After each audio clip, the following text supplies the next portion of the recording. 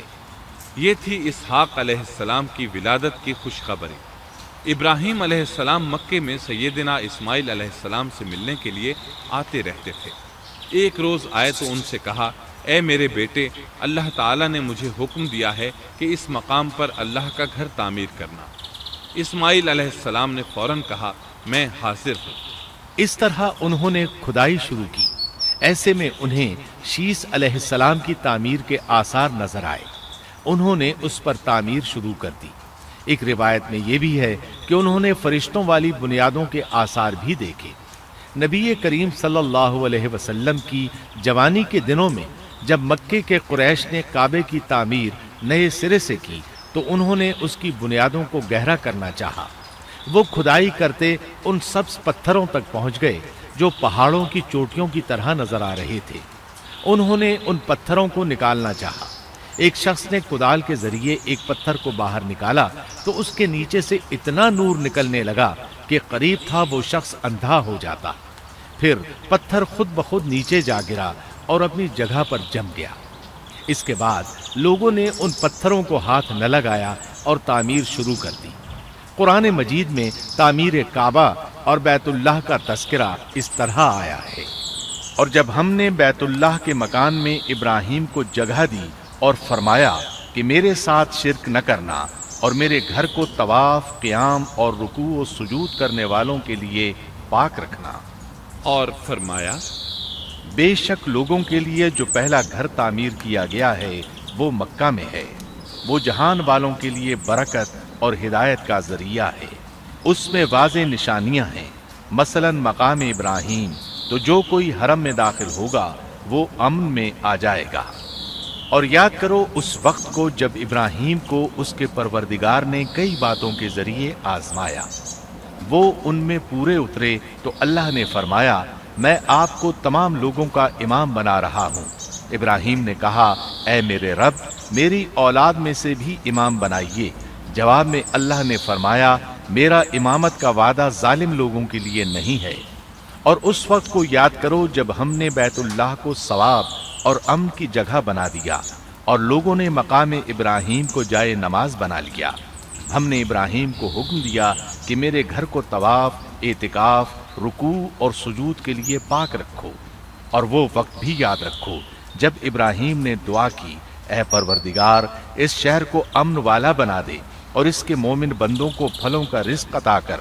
اللہ تعالیٰ نے فرمایا میں کافروں کو بھی تھوڑا فائدہ دوں گا، پھر انہیں آگ کے عذاب کی طرف بے بس کر دوں گا، یہ پہنچنے کی جگہ بری ہے۔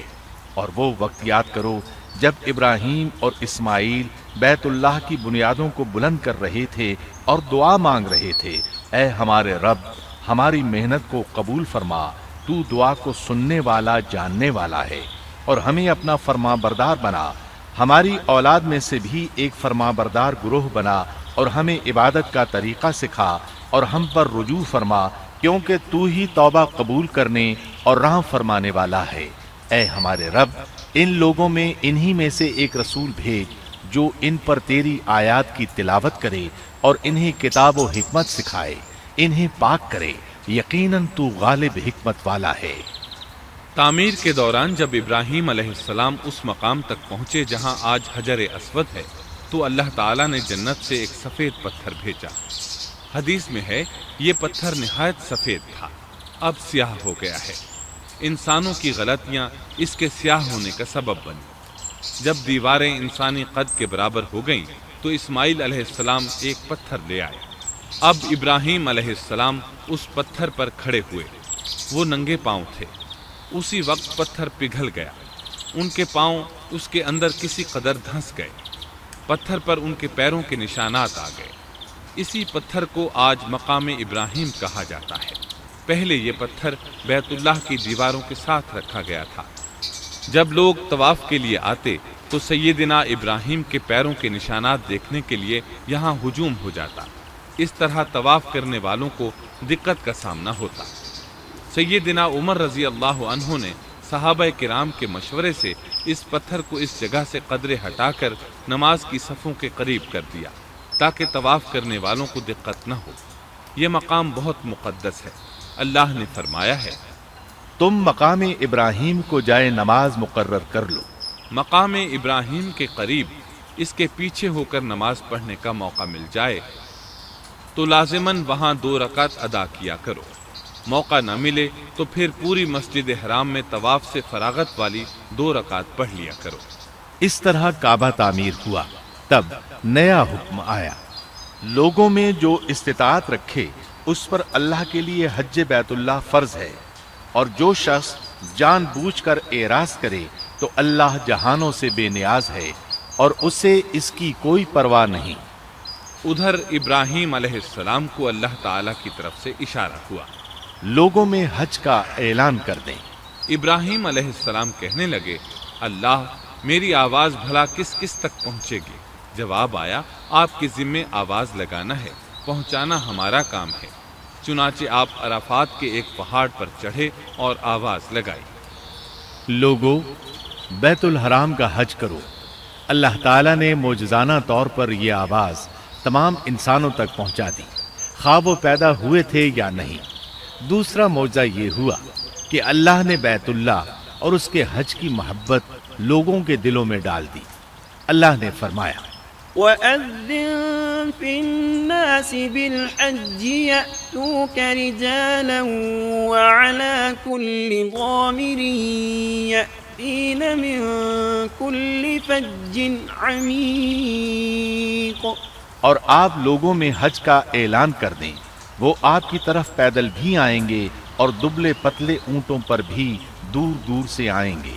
اس طرح لوگ پیدل اور سوار ہو کر کثرت سے حج کے لیے آنے لگے اور یہ ویران علاقہ آباد ہونے لگا۔ یہ تھے حالات اور واقعات ابراہیم علیہ السلام کے۔ آپ نے 175 سال کی عمر میں وفات پائی۔ آپ سے پہلے سیدہ ہاجرہ علیہ السلام نے وفات پائی اور ان کی وفات سے کچھ ہی عرصہ بعد سیدہ سارہ علیہ السلام 127 سال کی عمر میں فوت ہو گئیں۔ ان دونوں کی وفات کے بعد آپ غمگین رہنے لگے۔ آخر اتنی مدت تک ساتھ رہا تھا۔ آپ خلیل الرحمن تھے، آپ پر صحیفے بھی نازل ہوئے، آپ اللہ کے بے حد شکر گزار تھے۔